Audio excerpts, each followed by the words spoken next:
So I'm recording the session. Welcome, everyone. It is a pleasure and an honor for me to be with you this evening, to have you join the session this evening. I'd like to welcome you to this session on developing leadership capability one bite at a time.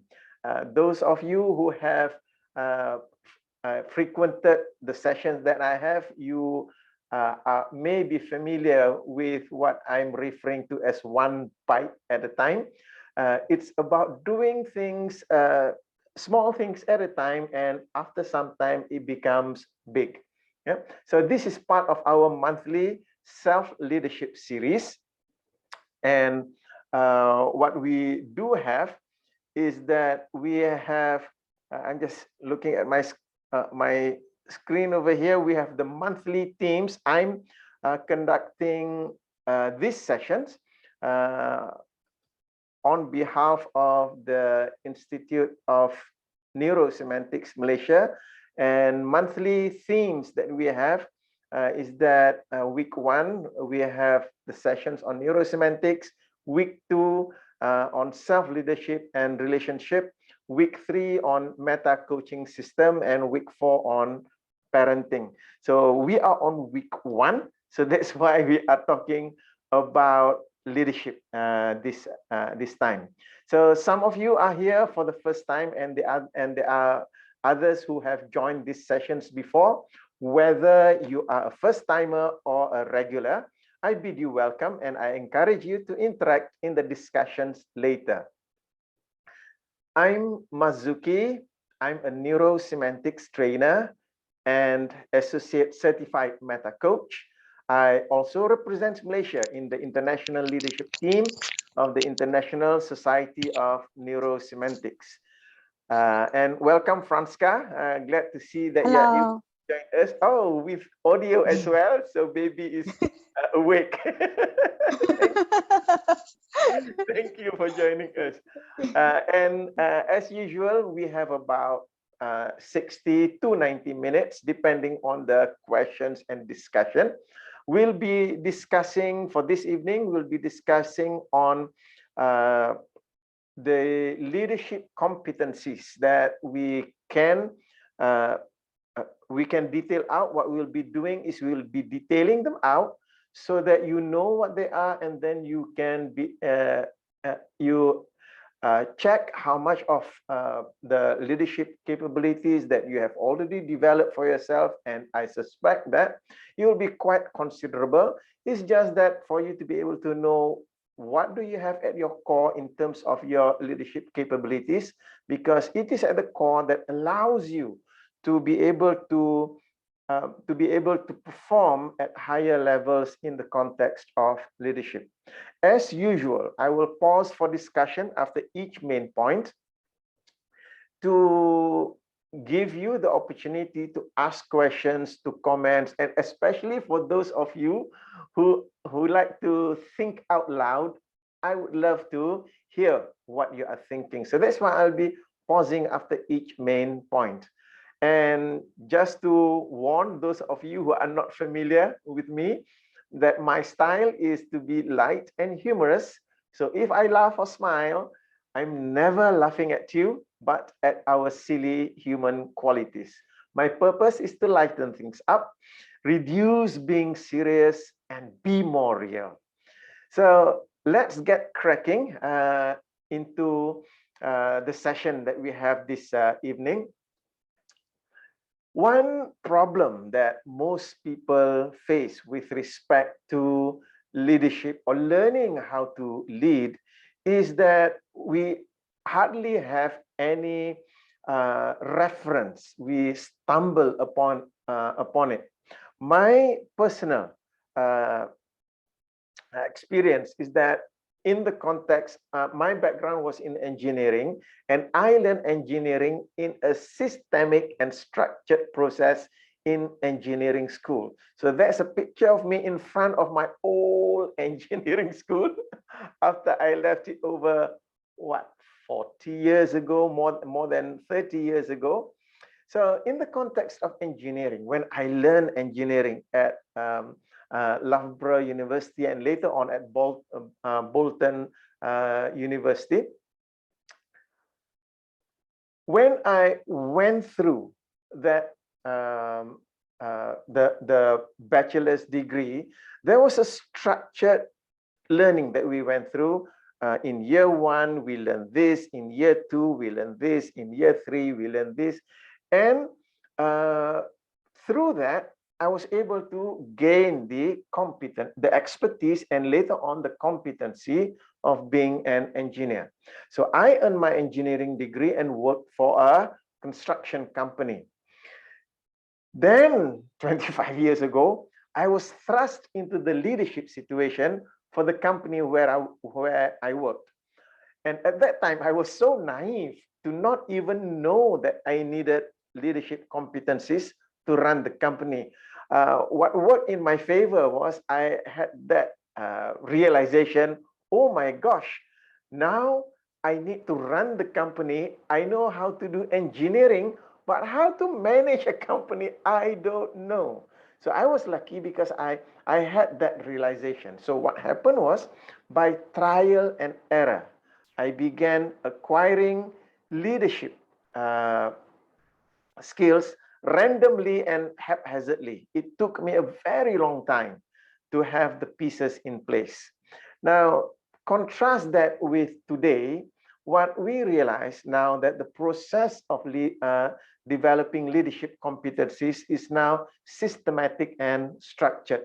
And that is why you may notice that if you are working for large corporations, many large corporations, they create their own leadership learning centers to groom future leaders. And the reason why I showed that photo is that PETRONAS is one such example. Even the training center is now called PETRONAS Leadership Center. So that is where the leaders of PETRONAS are being groomed over the years, over a period of 5, 10, 15 years. They keep on grooming new leaders. So what are the foundational or core skills for leaders? What are the advanced skills needed to develop their leadership competencies further? So these are the two questions that we will discuss today, so that once you are aware of the details, as they say, the devil is in the details. Once you are aware of the details of what you need to learn about leadership, you can advance your leadership capability one bite at a time. So those of you are familiar, I keep asking the question, how do you eat an elephant? The elephant is so big, don't try to eat the elephant whole, just one bite at a time. Probably you take you a couple of years to finish it, but that's how you do things. Now, from the neurosemantics perspective, when we look at leadership, in the context of neurosemantics and NLP, we look for the structure of human behavior through modeling. We don't start by fantasizing theories about human behavior. We study excellent human performance and study the structure behind it. That then becomes our model. So similarly, in the context of leadership, we study excellent leaders and identify the structures to their behavior. Once we identify those structures, then these then becomes our model of leadership. So this is what I'm presenting to you this evening. Now, a problem with learning leadership is the broad generalization and nominalizations about leadership that makes it vague and mystical. This vagueness compounds the problem of learning the skills of leadership effectively. Because if it is so vague, you cannot get your hand on it. You try to reach out, you don't get anything because it is too vague. So in neurosemantics, we have detailed out the skill categories and the specific skill sets that comprise each of those categories. In this way, you can now construct your leadership capability by learning one skill set at a time to make up each skill category. So this is what we are referring to as one bite at a time. And that is how we got to identify neurosemantic NLP leadership program. So once we identified it, we discovered that there is what we call the foundation program. This is comprised of 3 modules, and then we have the advanced program. This comprises another 5 modules. Now, for this evening, I will be mentioning what these modules are. However, I will be talking at a more generic level so that you will identify what are the competencies, what are the sets of competencies that you need to know, and what are the detailed skill set that comprise that competency. Because I would like to invite you to self-check your competency levels in each of the leadership categories as we discuss each one of them. In that way, it is not so much about informing you about the structure of the neurosemantic NLP leadership program, but it is more about letting you know what forms the foundation to having a strong leadership capability and the advanced skills that you need to have.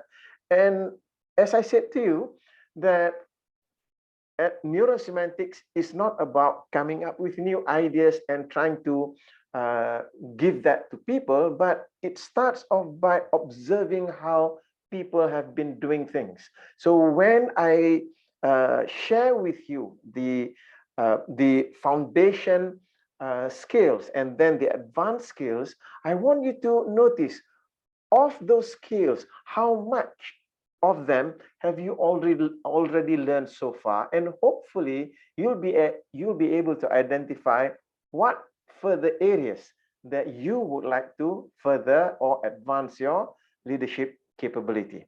Okay, so let me just have a quick pause over here with that quick introduction. Just like to invite any questions or comment from each and every one of you. And I noticed that a few people have also just joined us. I'd like to say welcome to Ruben, to Aziz, to Chiu Shi Shun. I hope I pronounced it right. And also to Chitesh Roshan. So welcome to our session. So that was just a quick introduction about what we'll be discussing this evening. So any questions or comments with respect to that introduction before we go on to the first point that we'll be discussing this evening?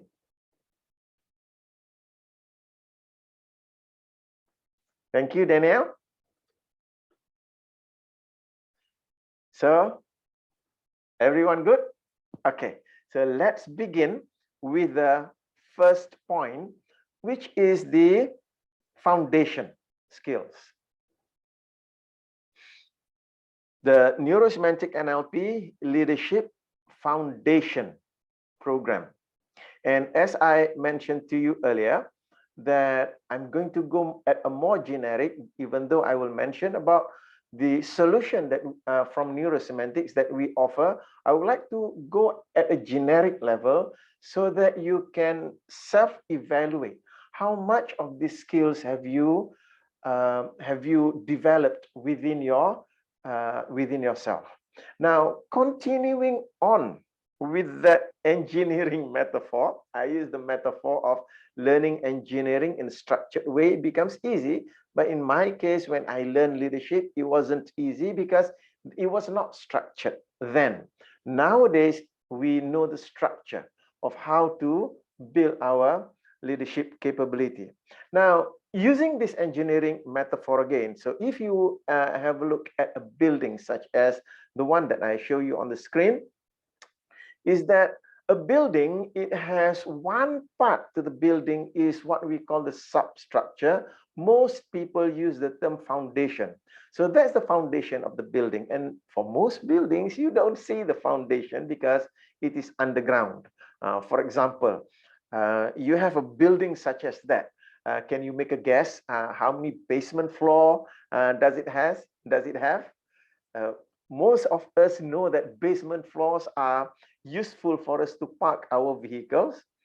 However, basement, the whole basement, 2, 3, or 4 floors, basically is the foundation for the building, is to hold the building in place. Without that, the wind come and blow, like in the last few days, it's got very strong winds. The wind come and blow, it will topple over.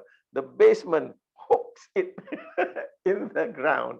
So that's the first part of a building, the substructure, the foundation. And then we have the superstructure. The superstructure is the one that you see. You go, wow, look at that design of the building. So that is the foundation and then the superstructure. Now, the first category of the first set of competencies with respect to developing leadership competencies is relates to the foundation or substructure. Now, from neurosemantics perspective, we identified 3 core competencies when it comes to the foundation. Let's take a look at the first competency. The first one is competency in communicating and relating, the skills of communication and relationship. The primary problem that many people face in communication and relationship is understanding. When people interact with one another, do you realize that people frequently misunderstand one another, miscommunicate, and also issues relating with others? So these are some of the problems that people face when it comes to communicating and relationship. Let me give an example. Many years ago, I was invited to deliver training on developing KPIs, not so much developing KPIs, but to understand KPIs to a group of non-executive staff of a large company. So off I went over there and getting ready to present. It's just that as a background, the company has informed me that the company has just went through 2 rounds of VSS to trim down manpower. If any one of you have ever been through rounds of VSS in your career cycle, it's not very nice. That feeling deep in your stomach that you feel, am I going to be the one who's going to be let off given the VSS? So it's not very nice. It's just that after 2 rounds of VSS, this company realized that there was a group of really senior, long-serving, loyal staffs. They would like to leave the company and start their own businesses. But because they are valuable to the company, they did not, if I were to use the word, qualify for VSS. So they were not offered VSS. Had they been offered VSS, they would have gotten a really wonderful golden handshake. So the company realized that, hey, look, these people will not be in the company for many more years. They'll be retiring soon. Why don't we offer them VSS, give them something so that they can start their own businesses outside? So notice the intention was really nice, wasn't it? It was a nice thing that company was doing. It's just that before we start that session, so with this wonderful intention, and then they engaged me to teach the people about KPIs and all that. So off I went, and before I started the training, the company announced the VSS, and the person who was doing the announcement was the CFO. So the CFO in the opening address announced the VSS and began warning the staff to back up, otherwise the performance management system will catch the low performers, and that's the end of them. Imagine what happened to the staff receiving that kind of news just before training. I could see that in their faces and in their body. They're thinking like, oh no, not another VSS, that kind of thing. And it took me half a day to bring the spirits up, to bring the spirits back up, in order for them to learn about KPIs. So this is one of the, this is the primary reason why communication and relationship is a core, a core competency or core skill that leaders need to have. So the solution from neurosemantics is that we have this program called Professional Communication Skills. Using the NLP Communication Model, you will be able to understand people at a deeper level, giving you the opportunity to be better understood, increase rapport, and increase influence. So this module comes in many guises. It is the first part of the Meta NLP program, and it is also the first part of the coaching program. So that's why sometimes we call it the Coaching Essentials program, or Professional Communication Skills. So that's the first component to the foundation skill for leadership. Okay, so let's move to the second component. Leaders need to have self-control to be able to control their mental and emotional states. Many people are not fully in charge of themselves because they are unable to control their mental and emotional states. So issues like not accepting themselves fully and unconditionally, these arise. And these arise based upon my experience, even at the top levels of organizations, CEOs, CFOs, the people in the C-suite, many of them, they were not able to accept themselves fully and unconditionally. So that's why we notice certain behaviors that are out of place, out of whack, coming from them. Other problems that relates to self-control is having negative beliefs holding them back, having negative emotions holding people back. So these are under the category of self-control, to be able to control your mental and emotional states. One example that I would like to share with you this evening is that I have a client who became so unsure of herself. She was unsure about herself and not confident to lead the company that she founded. She founded the company and she came to the point where she became so unsure and not confident of leading that company. Why? Because she was regularly told that she was not good enough and that she frequently made wrong decisions by her family and close friends. Now, when she learned to reassume her ownership of her powers and create clear 2-4 boundaries, she regained self-esteem and regained confidence and began to be bulletproof to whatever criticisms that people have towards her. So her esteem came on strong, and her confidence in leading the company just came on strong again. So that's why self-control is critical. Now, in neurosemantics, our solution is a program called self-leadership.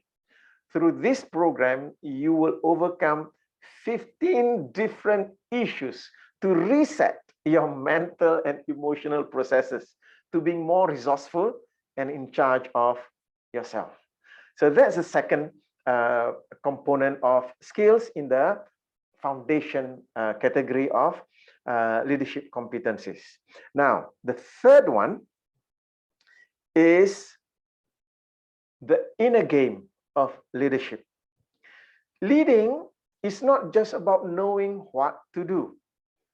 The question is, are your meanings, frames, beliefs, and values supporting your leadership actions? Many people learn about what they need to do as leaders, but they are unable to manifest them, to perform in that way in the long term, because their frames are holding them back with old beliefs. For example, the idea of servant leadership has been around for more than 50 years. Yet, many people struggle with it and reverted back to the command and control style of leadership.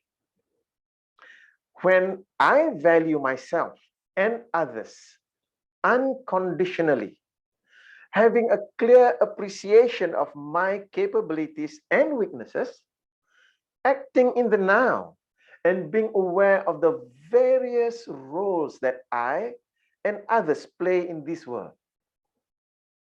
All of those frames coming in together makes it second nature for me to be in service of humanity. So servant leadership is second nature to me because of all of those frames that I have created for myself. So the solution that neurosemantics offers is this program called Unleashing Leadership. Leading also requires the right meanings, frames, beliefs, and values that will support the long-term behavior. So by building these matrices of frames, you will develop a solid core for leading with congruence. Congruence meaning to say your inner game, your frames, is now congruent with your behavior. If you don't get your inner game right, whatever new behaviors that you learn, you'll struggle to implement it. So these are the three core competencies in what we call the foundation program. Communication and relationship, self-control, and the inner game of leadership. In the context of the neurosemantic NLP Leadership Foundation program, the training that we provide are the professional communication skills, self-leadership, and also unleashing leadership. So that sums up the foundation part of the leadership competencies. So I'm going to pause here so that I can invite questions or comments from each and every one of you. All that you need to do is just to unmute yourself and you can ask a question. Go ahead.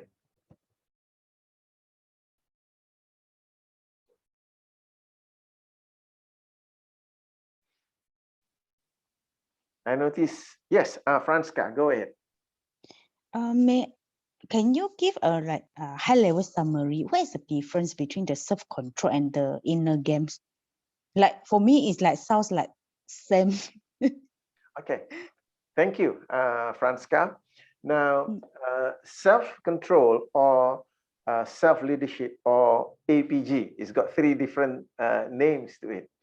It's about running your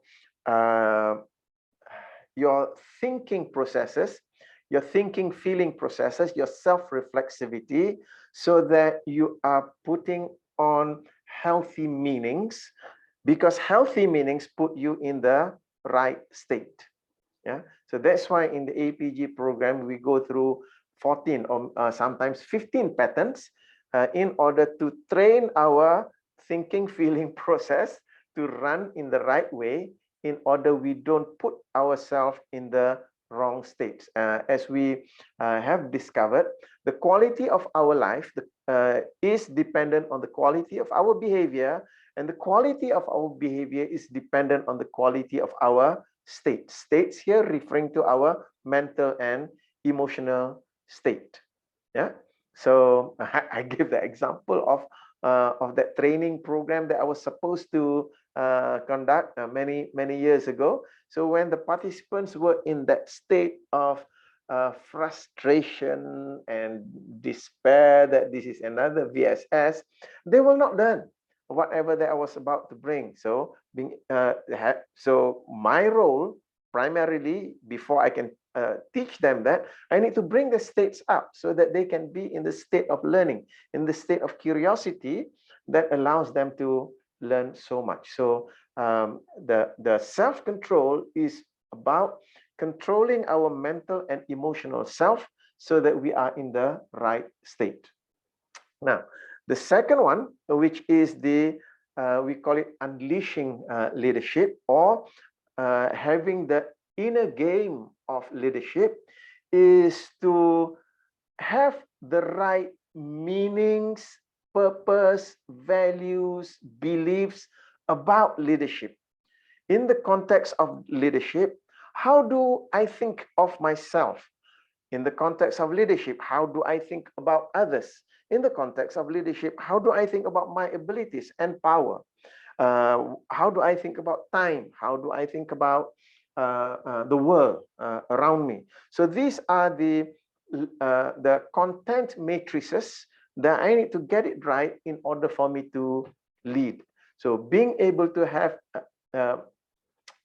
those content matrices right allows me to lead successfully. The example that I gave, servant leadership.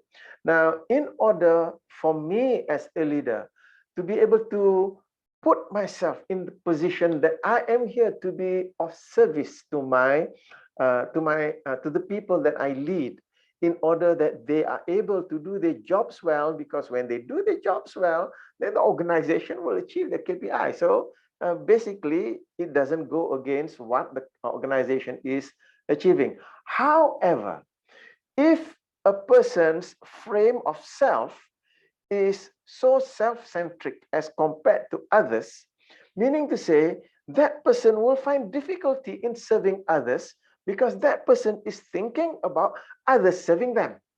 Can you see that, Franska? So even though that person learns about servant leadership, so that person will struggle. Why am I having to do all this for my staff? They should kowtow to me. So this is what we are referring to as the inner game of leadership. Get the inner game right, and then your outer game will follow. Yeah. Thank you for asking that. Does that answer your question, Franska? Yeah. Thank you. Yes. Anyone else has got any comments? Bill, is that Bill Pham from Ho Chi Minh City? Is that you? Yes, that's me. Hello. Hi, Miss Hello. Melody. Hello, everyone. Yeah, glad that you're able to join us, Bill. So, any questions or comments from anyone else? So, Kat, go. Hi, yes, I have a question. Just following your the previous question by Francesca, I believe. You mentioned about healthy meanings. In yourself when you explain about self-control, self-leadership. Can you just give like an example of healthy meaning so that we can have like the whole picture of it? Yeah, thank you. Thank you. I alluded just now, healthy meaning, for example, meaning about self. Let's take the concept of self-esteem. Yeah? A person who esteems themselves, the healthy way of esteeming yourself is unconditional. Unconditional esteem is the healthy way. Any other way of esteeming yourself is unhealthy. When people esteem themselves based upon, and now they are putting criteria for esteeming self, based upon their grades in school, the degree that they have, how many degrees that they have, how much money that they earn, how good they look. So those are all conditional esteem. Now, all of those meanings about esteem are unhealthy. It makes the person's esteem go up and down like a yo-yo. Yeah. So when they put a posting on Instagram, many likes, the esteem go up. Oh, people like me. I'm great. On the day when they don't have enough likes, oh, I'm terrible. Nobody cares about me. Okay. So there are certain things that when you put meanings, the thing about this is where neurosemantics is all about. It's about semantics. It's about our meanings. And our neurology just perform our meanings. So when we have a meaning that I am unconditionally worthy, I have unconditional self-worth. So with that meaning, my body will perform the things that I need to do in a healthy way, meaning to say, let's say I do things and I fail. Oops, I fail. It means that my competency is not good enough. It has nothing to do with me. I'm a wonderful person. I am a worthy person. And in neurosemantics, we say that the only criteria for esteeming yourself is the criteria that you are a human being. So that's the only criteria that you do. So this is what we are referring to as meaning. So people put on the meaning to things. When they put meanings that are, I would say, not appropriate, it puts them in the state of anguish. It puts them in a state of despair or sadness, whatever it is, and it doesn't help them to do what they need to do. So this is where on the part when we talk about self-control, that is where you the control of your states depends on how skillful you are in controlling the meaning. So part of the skill there is also quality controlling meaning. Yeah. Does that answer part of the question, or do you have anything that you like to ask further? I think that helps. Thank you so much. Thank you. Thank you. Anyone else? No? So shall we move to the second point that I have for this evening? So the second point here,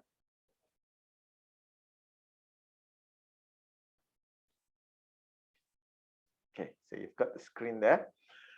Now I'm moving into the advanced leadership skills.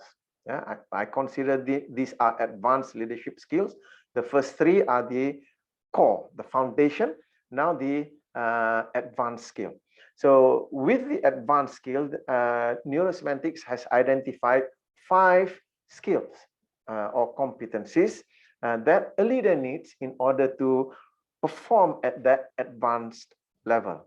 So let's take a look. So you already have the core, the foundation skills of leading. The next one that you can put on is other skills of creativity and innovation. To be human is to have problems. It is to find problems and also to create problems. How many of you are guilty of that? When you don't have problem, you look for problem. It's just that we human beings, we encounter problems because part of what makes us human is that we solve problems. In order to solve problem, we find problems first. Or some people, when they cannot find problem, they create problems so that they can solve those problems. So what are the problems that we face? Problems with ourselves. We are unhappy with ourselves. We are dissatisfied with ourselves about this and that. So problems with ourselves. Then how about the problems with the people around us? There are so many different types of people. And some people are so good finding problems with the people around them, and also the problems with the society surrounding us.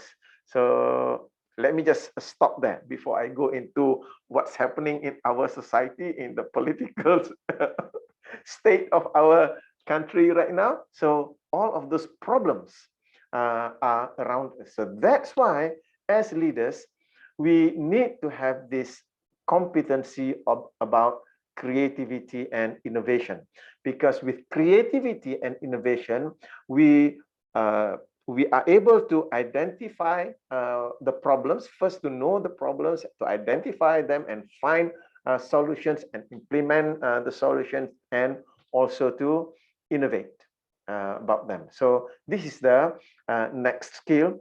And from neurosemantics perspective, what we have developed is a program called Unleashing Creativity and Innovation.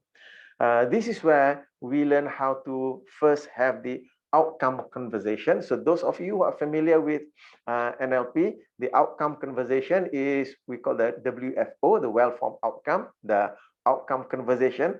However, that's the first conversation that we learn in NLP. The next is the problem conversation, because if you don't know how to define the problem, it's very difficult to solve it. So having a problem conversation, so from outcome conversation, problem conversation, solution conversation, because we do not want to be stuck in the problem. So what are the strategies that we need to have in order to find solutions? And the fourth one is innovation. So these are the four types of conversation that we cover in the program on Unleashing Creativity and Innovation. Okay, so this strengthens that skill that we require, the skill of creativity and innovation. The next skill that we need to have is the skill of productivity. I typically give this example that every one of us are given a bag. Yeah? We are given a bag. Every day we are given a bag. And our job is to fill up that bag. And this bag, every one of us, we are given the same size. It's the same size. It's just that we need to fill that bag up. Now, it's just that at the end of the day, some people, they open the bag, oh, so little, and they feel that they have not achieved much. But some people, when they open that bag, it's full. So they have achieved, they have done very well, and they are able to fill that bag up. It's just that the bag is the same size. Can you make a guess? What's the size of the bag?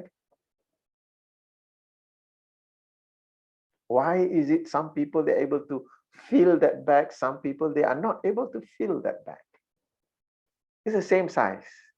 You want to know the size? 24 hours. That's the size of the bag. People who are productive, in that 24 hours, they can put a lot of things inside there. But people who are not productive, they are doing things that don't contribute to their health, to their wealth, to their happiness, they are not able to fill that bag. So that's why productivity is one of the core skills, the advanced skill of a leader. To live a productive life is to live a life that is fulfilling. I don't know about you, but for me, on the days that I was able to do much, I sleep with a happy heart because I know that I've done well on that day. So it is to produce what you consider important in terms of the results you are wanting to achieve. That's what we are referring to as productivity. So when you are productive, you have a joyous life, a meaningful life, a life that feels congruent. Yet, so many people are unproductive, and many more are actually counterproductive. And that creates all sorts of negative symptoms, problems, stress, frustration, dissatisfaction, disengagement, anger, self-questioning. So this makes the process of becoming productive important.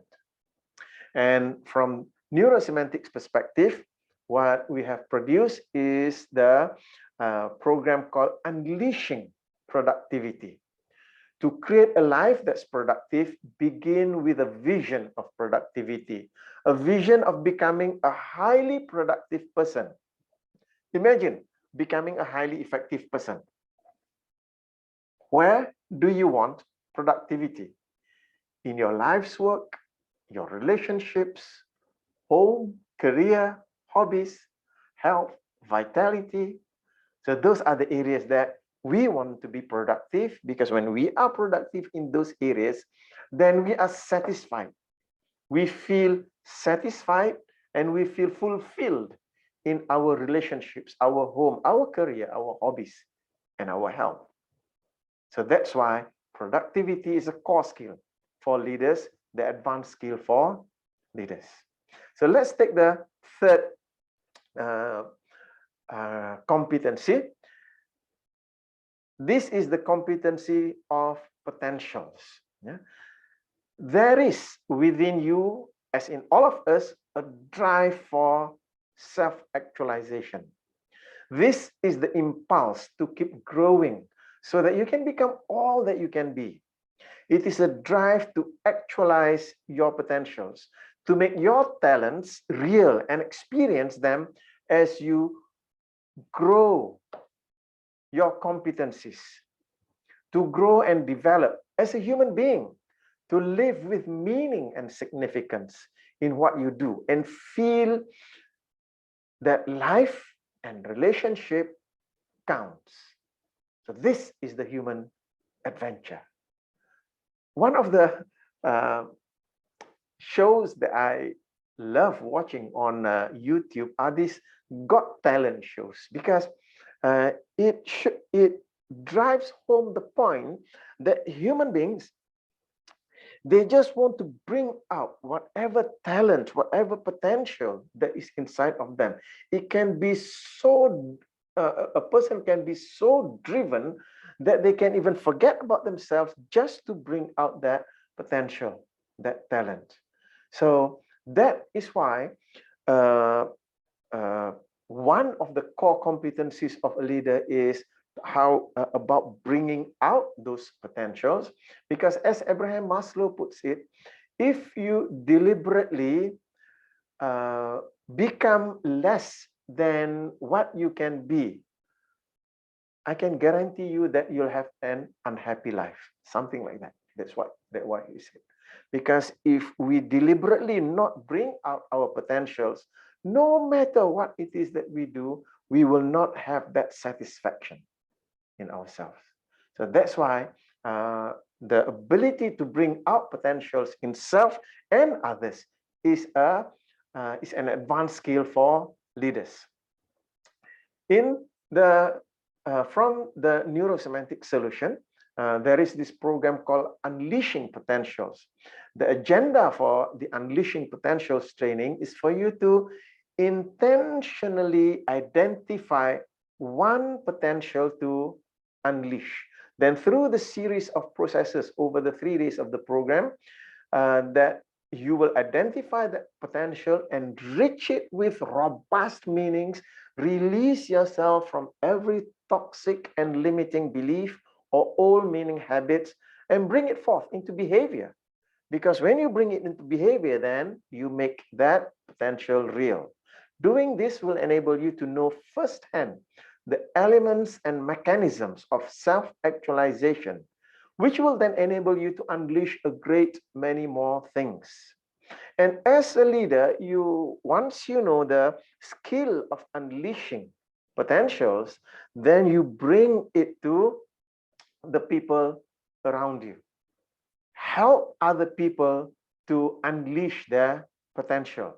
That is a surefire way of bringing in engagement in the organization, in the society, because people are performing at the best that they can perform. So I've covered 3 additional skills, the advanced skills for leading: creativity and innovation, productivity, and potentials. So there are 2 more. What I will do, I'll just pause here to give you an opportunity to ask questions with respect to these 3 advanced skills, if anyone has got any comments or questions.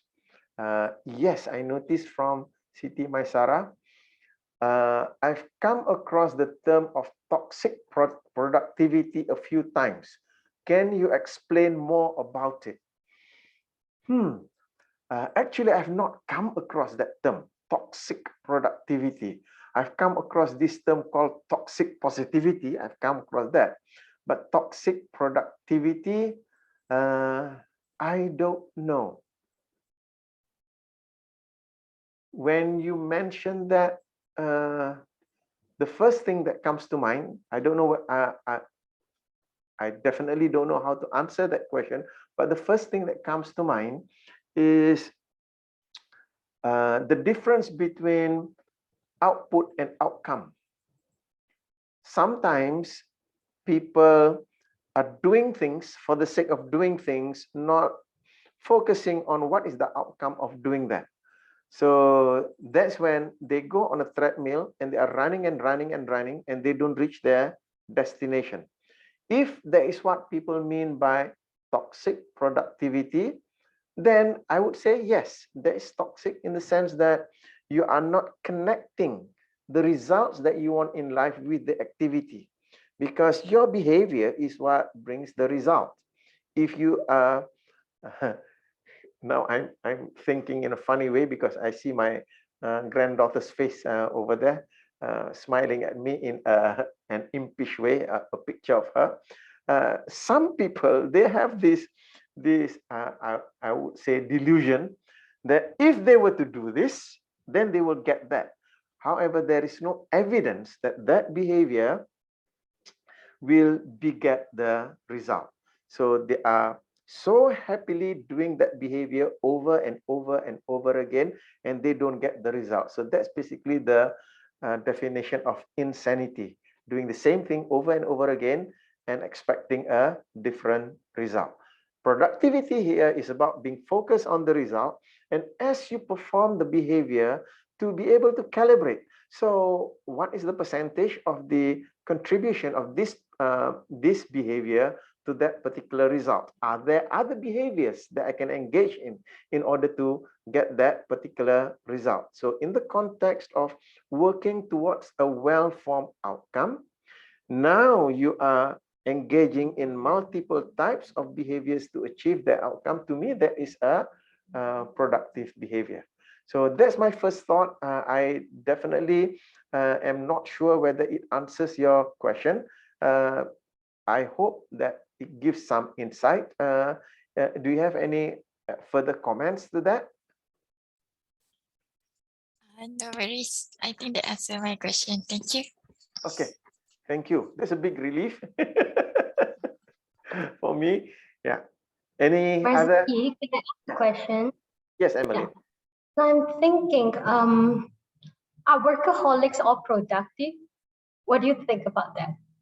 Sorry again? Are workaholics productive? Again, I missed the words. So workaholics and productivity, do you think they are the same? Colleagues? Can you hear me? Workaholics. Workaholics. Yes. Workaholics, productive. Now, from neurosemantics perspective, from the perspective of vitality, so that's why one of the things that we look at when we want to unleash our greatness, our potential to self-actualize, is to look at from the all the dimensions of self. So when a person is workaholic, the word is not holics but holic. The word holic itself gives the impression of what's the word? Gives the impression of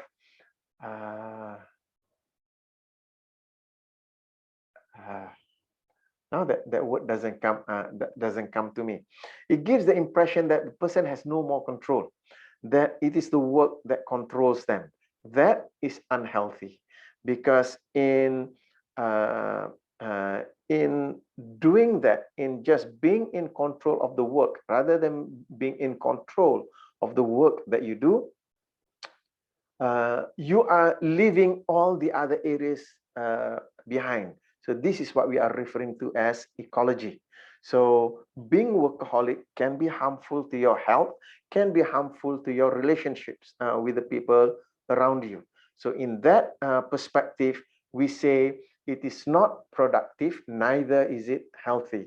When we talk about productivity, we are talking about doing things that bring in results, outcome in the context of ourself, our well-being, our mental, emotional, spiritual well-being, in the context of bringing in health in our relationships, in our career, in our social life. So looking at the human being from all areas of the circle of life that you go through. So when we talk about productivity, we are talking about getting the results in all of those areas. The moment you are workaholic, you are just focusing on doing the work, you are negating all the others, then that's not healthy anymore, and that doesn't qualify into the category of being productive. The person may be getting a lot of results in one area of his or her life, but by being imbalanced, the key word is balance. By being imbalanced, that person is also creating stress and duress in other areas of life. So that's my take on it. Yeah. I think that is very good insight. Thank you. Thank you. Yeah. Yes, Aziz. Mazuki, I have this question. Currently, we are speaking about the competency for leadership, right? But my question would be, how do we measure a successful leader? And if, let's say, we fulfill this competency, does it guarantee us to be a successful leader? Thank you very much, Aziz. Now, the thing about life is that the only guarantee in life is death. That's the only guarantee. That's my take on it. We have the responsibility to do things. Now, however, our locus of control is to the extent of what we say and do. Now, in terms of the results that we get in our life, now there are so many more factors that come into play. So that's why, if from the perspective of guarantee, now there are no guarantees. Yeah. It's just that when you want to measure your leadership results, then you need to be very clear about your leadership context. And what I am bringing to you this evening can be applied in whatever context that you want to bring in. Leadership in the context of self, leadership in the context of family, leadership in the context of society, leadership in the context of organization, leadership in the context of the social structure that we have in our life. So whatever area of leadership that you are engaged in, and I keep on saying that each and every one of us are leaders in our own right. So having these competencies allow us to be able to handle the responsibilities of a leader. The responsibility of a leader, for example, as a father, one of the responsibility of the leader as the father is to educate the children and to be able to fulfill their needs, from their physiological need to the safety and security need, to their love and belonging need, to the need of their self-esteem, and bringing them up to their self-actualization need. So do I have the right competencies in order to bring my children to that level in the context of work? So do I have the right competencies to fulfill the requirement of the organization towards me? Do I have the competencies to meet all of my KPIs within the organization? So that is about leadership in the context of work. So yes, all of these competencies will be in good stead, because once you have it strong, then you'll be able to handle all of those roles that you need to play. Yeah. So how you measure the success of your leadership depends on the role that you play. Does that make sense? Yeah, thank you. I like the way you answer it. It basically enlightened me on the context part. Yeah. Another one is the way how you mentioned about responsibility, responsibility. Yes. It's slightly different from Yes. the normal thing that we Yeah. Thank Thank you. Yep. Thank Right. you. Appreciate that. Okay, so allow me to bring to you another two advanced competencies. The next one is the competency called collaboration. Yeah. If you remember in one of the songs many years ago, apa yang penting kerja sama, that kind of thing. That's the first one that comes to mind. However, collaboration and cooperation, kerjasama is cooperation, are two distinct things. So what we are talking about is collaboration. Now, once upon a time, the big secret for personal and business success for centuries has been one thing: competition. The rewards always went to the person who was most competitive and who would gain the competitive advantage. Once upon a time, this was the key.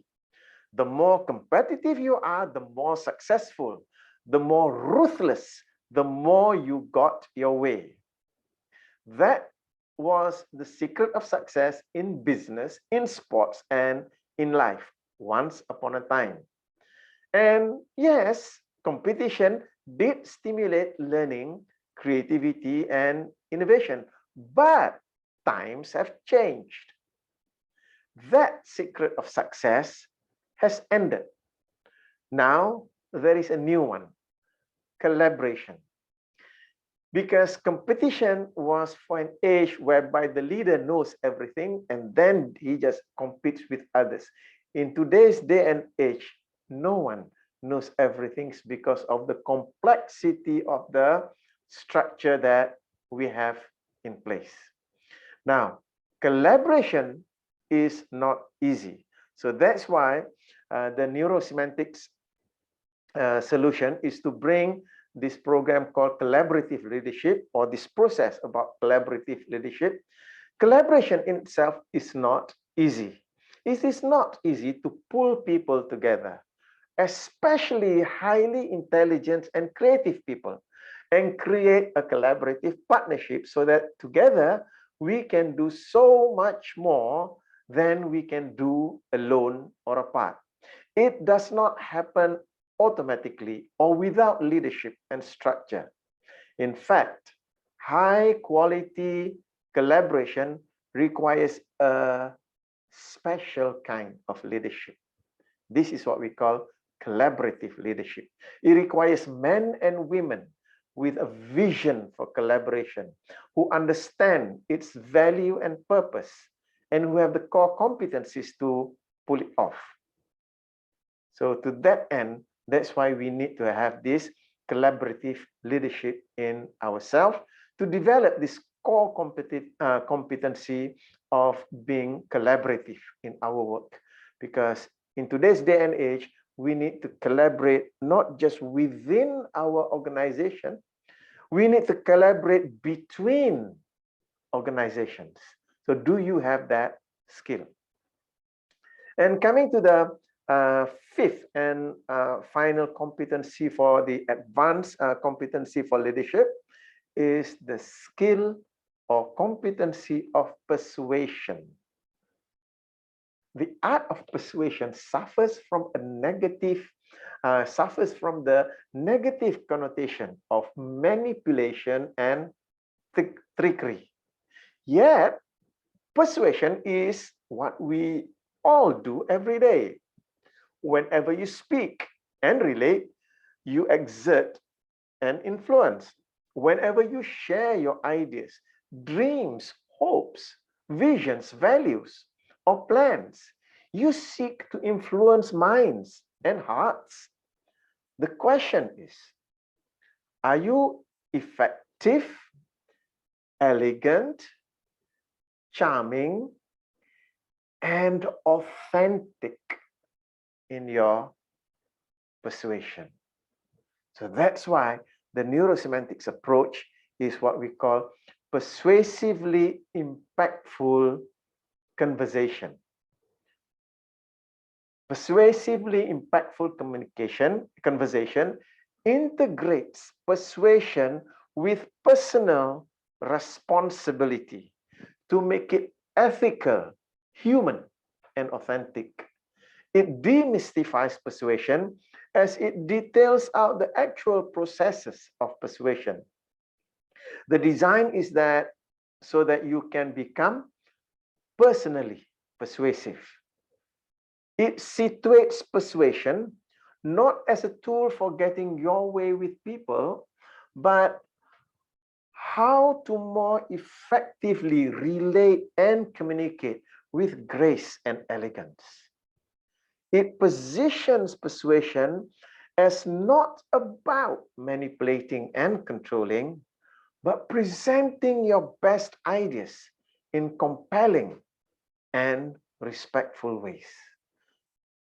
So this is why, as a leader, persuasion is key. As John C. Maxwell, he puts it, leadership is influence. And how do you influence people? Through persuasion.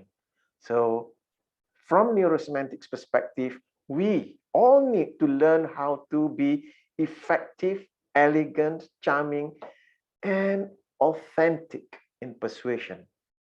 Instead of the negative components of persuasion, now we are persuading people from our values and out of our own integrity.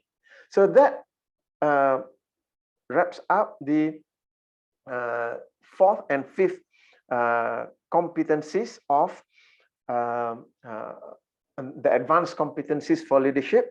So what we have covered in this session is, first we covered the three foundational competencies, the competency of communication and relationship, the competency of self-control, and the inner game of leadership. Then for the advanced competencies for leadership, we want to have the skill of creativity and innovation, the skill of productivity, the skill of bringing out potentials in others, the skill of collaborating with people, and also the skill of persuasion. And to that end, what neurosemantics is offering to us all is that in the advanced program, the program on unleashing creativity and innovation, unleashing productivity, unleashing potentials, collaborative leadership, and also persuasively impactful conversation. So that covers the 5 advanced skills. And I notice, Ruben, you've raised your hand. So go ahead, unmute yourself, and let me hear your comments. Hi, Marzuki. Thank you very much for sharing. It was really engaging. Love the way you presented. I'm just wondering, where would strategic thinking fall within these competencies that you shared? Okay. Yeah. Thank you. Now, strategic thinking at the foundational level, we talk about communication and relationship. So at that level, that is where critical thinking comes in. Because critical thinking is the I would say the forerunner to strategic thinking. So what I am offering over here is that these are the 3 foundational competencies, and then the additional advanced 5 advanced skills. These form your core. This is at the very core. Then when you want to bring in other competencies, then if I were to again use the analogy of engineering, a building, once you have the foundation secure and you have the superstructure in place. When the cladding comes, you know where to put the cladding. When the toilets come, you know where to put the toilets. When the stairs come, you know where to put the stairs in order to make the building whole. So the key thing is to have the foundation and to have the superstructure in place. Now, there are many more leadership competencies that we need to put on, and one of those competencies are strategic thinking. Now, strategic thinking are, once you have these core skills, when you learn strategic thinking, then you know where to put it, because you already have the foundation for critical thinking that allows you to latch the strategic thinking comes in. And this was also my personal experience, because when I begin to learn, the more we have the advanced skill, then from there you have so many other skills that leaders need to bring in depending on their leadership roles. Now, when I begin to learn more advanced stuff, when my core is not right, it's not strong, it's not secure, I don't know where to put it. So that's why my personal experience is, when I began to learn the core, the foundational skills, and then even at the foundational skills, then I realized, oh, that one that I learned 15 years ago, now I know where to put it. So have you ever had that experience? You learn something, it's a wonderful skill, but it's just that you do not know where to put it on your jigsaw puzzle board. So it is a piece that doesn't have a place yet for you to put it. So what I am covering for this evening is just those core skills. Yeah. So with that core skill, any additional skills that you bring, you know where to put it. I hope it makes sense, Ruben. Strategic thinking is very important for a leader, and yet I'm not covering it here because I'm just covering the very just at the core, at the very core. Ruben, go ahead. Yeah, understood. Thank you very much. Thank you. Yeah. Anyone else?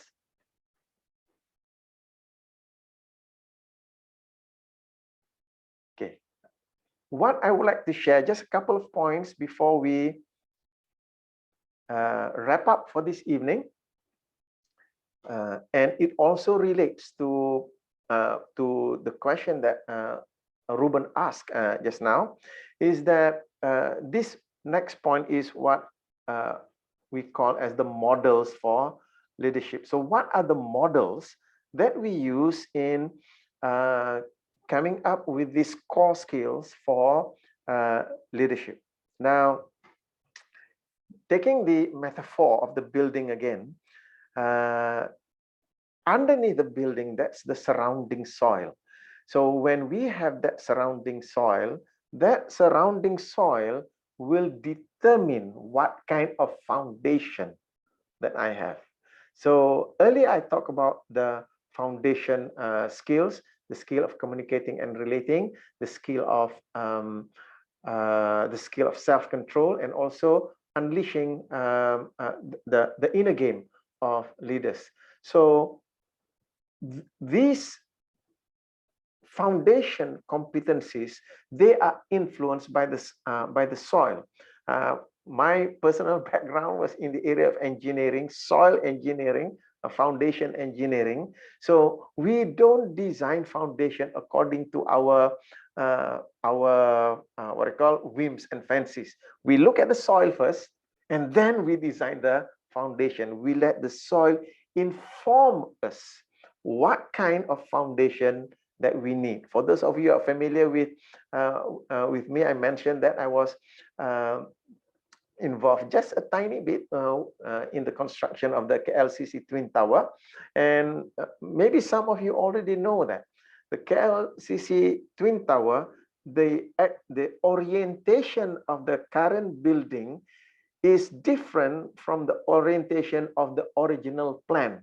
The reason why it shifted that orientation, because after we did the soil investigation, we know what's the kind of soil underneath. We had to shift the orientation to make it much more stable. Otherwise, if we remain with the old orientation, there is high probability that it will lean. So we do not want to have the leaning tower of KLCC. We do not want that. Okay, so the surrounding soil informs us about the foundation. So when we talk about the foundation skills, so what are the models that inform us to come up with the foundation of communication and relationship, self-control, and the inner game of leadership? So let me quickly bring to you the 6 models that we use as our foundation. The first model is the Nlp Communication Model. The second model is the Meta-States Model. The third model is the Axis of Change Model. The fourth model is the Matrix Model. The fifth model is the Self-Actualization Model. And the sixth model is the Facilitation Model. So with all of these models informing, giving information to this quest for us to understand what are the leadership competencies. That's how neurosemantics came up with the 3 foundational competencies and the 5 advanced competencies. Now, the games that leaders play, the thing is, once you have the core ready, once you have the core strong and stable, and the core are your foundational skills and the advanced skills. When you have that solid core, you will have greater behavioral flexibility to cope with whatever comes. When Ruben mentioned about additional skill of strategic thinking or strategic leadership, or transformational leadership. People talk about all these different styles of leadership. Once you have this core in place, then whatever styles of leadership that you encounter, you will be able to handle them. So whether you encounter autocratic leadership, laissez-faire, coaching, democratic servant, bureaucratic, affiliative, visionary, commanding, pace-setting, you'll be able to handle them because you have that core in place. You have that solid core. Or if in the environment, you face uncertainty, ambiguity, complexity, volatility, VUCA, you face that in the environment. When you have this solid core, you will have the behavioral flexibility to handle those. Or if you face these things coming from your staff, the people around you, you face resignation, the differences of generations, morale, conflict, or inefficiency in the organization, the behaviors coming from the people in the organization. When you have the solid core, you will not be detracted. You'll be able to take all of those and then respond instead of react. So that's basically, I would say, what I have to, that I want to share with you this evening. So probably what I just want to wrap up with is that you can develop your leadership capability. How? What I've done this evening is we use the term meta detail. What are the core competencies of a leader? And the core competencies I subdivide into the foundation skills and then the advanced skill. Once you have these core competencies, and it is up to you to go out and learn each and every one of them one bite at a time. Do not rush out and trying to get everything at one go. Learn it one a specific competency at one time. For example, in the skill of communicating and relating, there are sub-skills there that you want to learn. The skill of listening, the skill of supporting, the skill of questioning, the skill of meta questioning, the skill of giving feedback, the skill of receiving feedback, the skill of state management. So all of these sub-skills contribute to your skill of communicating and relating. So one bite at a time. Don't try to open your mouth and swallow everything. Just take one bite at a time. And another one is that take your time. Take your time. Do not rush it. Because as you take your time, then you'll enjoy the journey of developing your leadership capability. So I'll just stop on that point, and I'd like to invite any questions or comments if any one of you has. So please go ahead.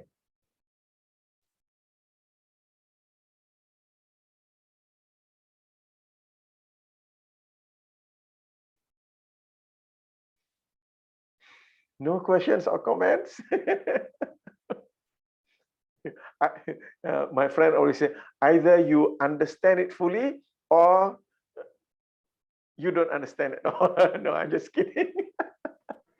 Hi, Marzuki. I just want to say that it has been a very interesting sharing, and it has definitely what do you call that? It enticed me to look forward for future sessions from you. Definitely. Thank you so much. Wow, thank you.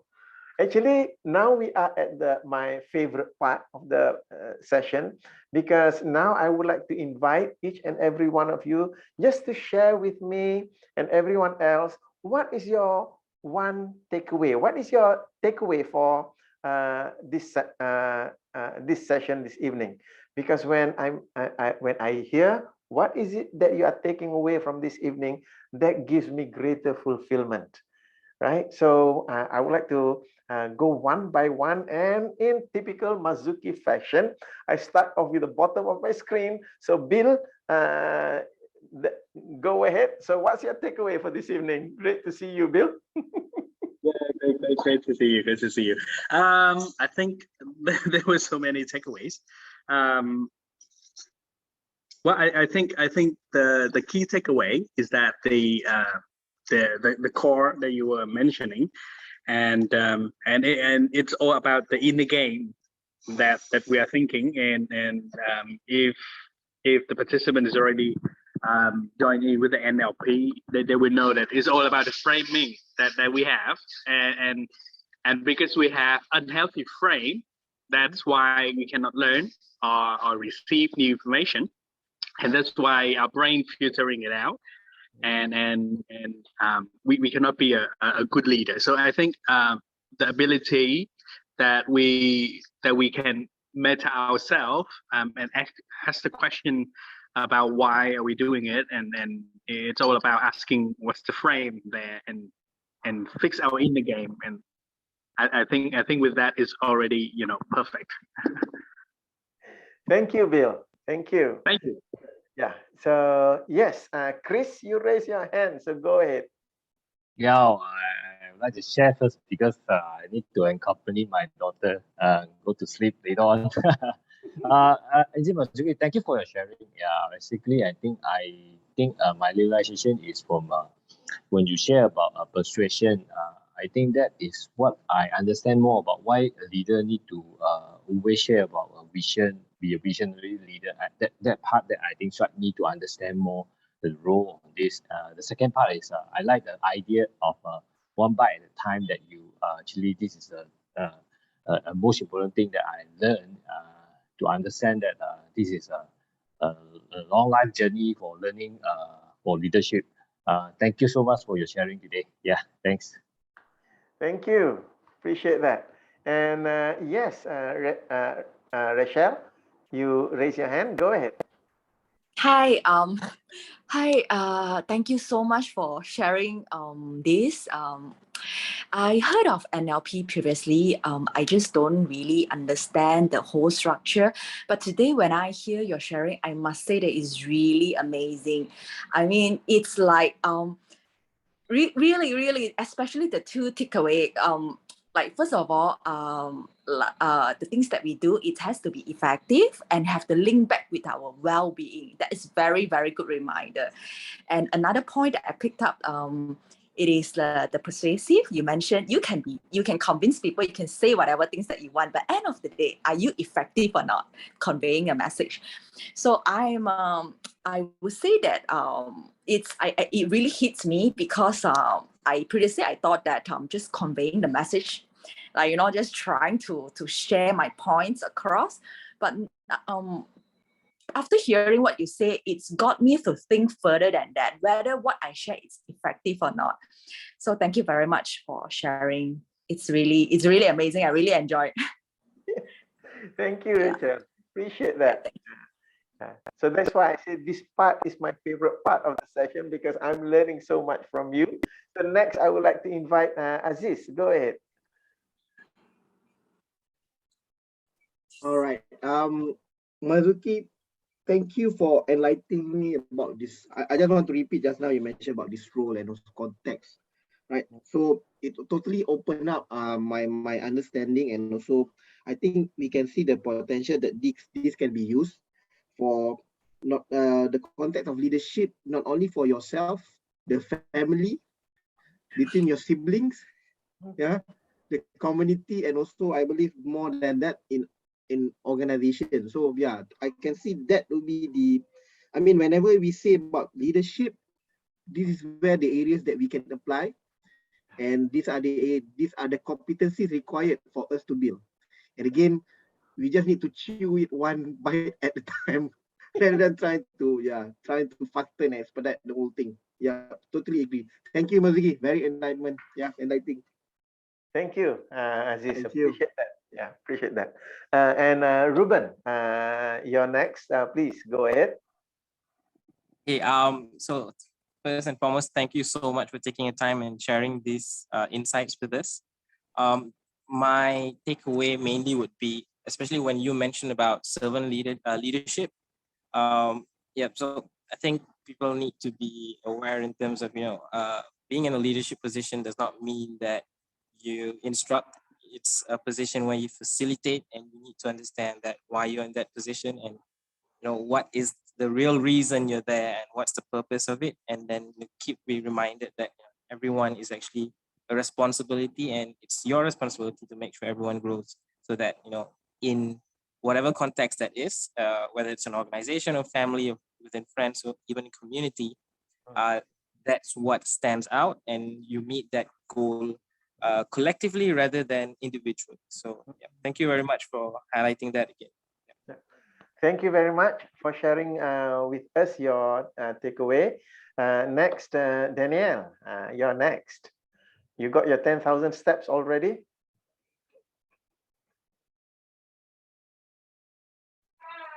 Hi, yes, once again. Sorry, the internet was lagging a bit, and yeah, my daughter was chasing me. Okay. All right, just very quick one. Yeah, thank you so much, Mazuki. I really love tonight's session because I think I especially like the idea of this is the core competencies of a leader. In workout term, we also need to work on the core, right? When we work out, and the core is to build stability and also build our strength. So yeah, when you say that it's a core skill, then immediately can link to that, and it has given me a lot of realizations about this, and reflections on what else do I need to, the gap that I need to close, and also to be able to see it very clear on the skills that I can actually, to teach my team as well. So yeah, I really love tonight's session. Thank you. Thank you, Danielle. Appreciate that. Next, Tengku Maisura, go ahead. Marzuki, okay, excuse me, sorry. So very much enjoyed today's session. So what I would say, I guess I have like maybe two key takeaways from today. Number one, I really appreciate the way you structure your presentation, because you can see from the two parts that you have separated the key competencies. You have to look at the foundation skills before you can further towards the advanced skills. So that makes a lot of sense to me, that you have to build your foundations. Those are the key foundation skills basically that you have to have as a leader, and then only you can proceed to have what you would say the advanced skills. And also another part was all your explanations were, I think it was also tied to having a certain clarity of thought process. So I think that's also a good, I don't know, I really appreciate that part of your explanations. The way that as a leader you have to have what that is tied to the clarity in your everything in your actions and things like that. Yeah, I hope that makes sense. Thank you very much. Okay. Thank All right. you. Thank you, Mazuki.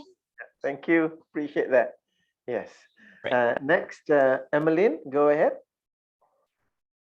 All right. Today's session, as always, has been a very enjoyable one. Thank you, Marzuki. And I think for me, the biggest takeaway, and I would say also a very, very good reminder, is when you talk about leadership, it's not just about at work, it's also about other roles that you play in life as well. And when you talk about productivity, we should always bear in mind, it's not the myopic view of just your work productivity. You should also juggle the different aspects in life, because being productive in just one aspect could be just merely an obsession instead of being productive in life. Yeah, so I thought that was a very good insight and reminder to me. Thank you. Thank you very much for that. Thank you very much for that takeaway. That's meaningful to me as well. And next, Franska, are you able to speak? I noticed you put in the chat box.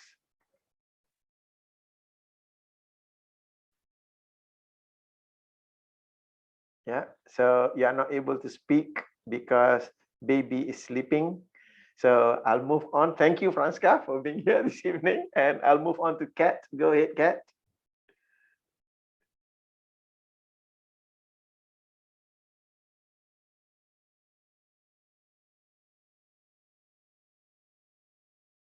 Kat, are you able to connect?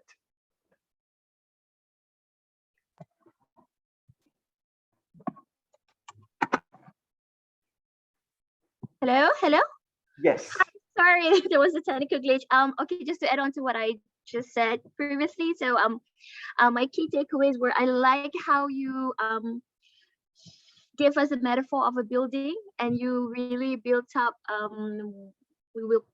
I'll call it like a phase, one phase at time, to see just, you know, the things that we need to achieve. So we need to start first with the communication and relationship. But my favorite part of the building itself is actually the self-control, and then you automatically relate it back to your emotions. So as a leader, it's really important that we have that self-control, not to let ourselves be overwhelmed with the emotions or whatever that we may be feeling towards that person, and just, you know, try really hard to maintain that professionalism, because at the end of the day, what differentiates between a good leader and a bad one is how you are able to put yourself in the other person's shoes and understand. And because you've also been there, we've all been there, we've all started from the bottom. So as we go up towards the ladder, the career ladder, you know, becoming a leader, a boss, or someone very important to the company, let's not forget our roots, where we started, and always bear in mind that everyone is facing the same things that you did before, and we all handle it differently. So thank you so much for the sharing. Like I said before, I'm looking forward to your future sessions. So thanks. Thank you. I appreciate your takeaway. That's insightful and meaningful to me. Thank you very much. Xiu, go ahead. It's your turn. Okay, my takeaway for today is, a bite at a time, because we cannot get all the skill and competency ready, then only become a leader. Sometimes, I mean, this is my personal experience, when the opportunity strikes, you either take it now or never kind of things, you see. So that's why you have to pick up along the way kind of thing. This is my own experience because 10 years ago, while one day 6 something, I'm still in the office, my boss, which is my ex-boss came to me, Mr. Koh, what's your plan in this company? That time I'm just joined the company, not even 6 months. I say maybe I get to know the company maybe 2 years like that, then only see how kind of things because I'm new here Then she told me, I don't have 2 years for you, either now or never. Okay lah. Then get promoted like not even 6 months. I said now or never. Then along the way I pick up bit by bit kind of thing, like what you say, one bite at a time, and that needs time to build kind of thing. That's why it's not about when you want to become a leader, you must like this and that kind of thing. It's just like one bite at a time and learn along the way. Thank you. Thank you very much. Learn along the way. Appreciate that. Nicole, you are next. Go ahead. First of all, I would like to say thank you, Mr. Marzuki, for today's sharing. I will say that today's session is like another level of understanding the subject of leadership, okay, because previously, before these sessions, my understanding of leadership is like, okay, you need to have a good listening skill, good communication skill, state management, like the class that you taught us during the previous sessions. So it's like I just realized that there's a lot of the core pillars to develop the capability or to enhance the skill of leadership. So I really grateful that I actually attend these sessions. It's quite an eye-opening for me to know all of this new thing to develop for leadership. Yeah, thank you very much. Thank you very much for saying that, Nicole. It reminds me that we never stop developing as a leader. For me, when my boss last time said to me, Marzuki, you take the department, you incorporate into a company, and you run that company. I started then that point learning how to become a leader. I'm not finished yet. I'm still learning so much. So thank you for reminding that, Nicole. So next, let's move on to Siti Maisara. Go ahead. Hi, thank you, Marzuki, for the insightful sharing tonight. So my key takeaways would be on the 8 core competencies that you shared just now, because as we know, we all have areas of improvement that we can work on as we go along. But sometimes we can get pretty overwhelmed with so many things that we try to do at one time. So I like that you keep on emphasizing to take it one bite at a time, so that we have our focus at that moment. So that's a great reminder for me personally. So thank you very much. Thank you very much, Maisara. And last but not least, Guat Ching, go ahead. Thank you, Marzuki.